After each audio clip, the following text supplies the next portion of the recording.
How to verify DraftKings account. So here from this article we can see that what information is required to verify my ID when I create my account. So the things that will be required are these. So we will need to supply our full legal name.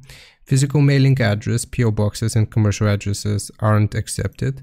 Date of birth and SSN or social security number. Now, if your verification fails, then you can resubmit your application or you can contact DraftKings customer support.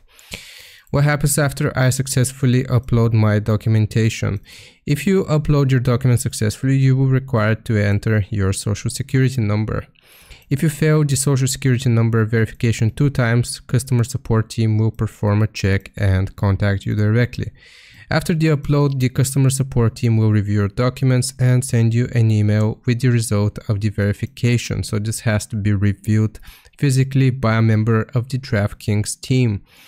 If all attempts to verify your identity are unsuccessful, you will have the option to upload an identification document. The information entered the information entered into the online form and the identification document will be reviewed. A DraftKings player advocate will respond with the verification results shortly. So hope this helps you out. Leave a like and sub, and I'll see you next time.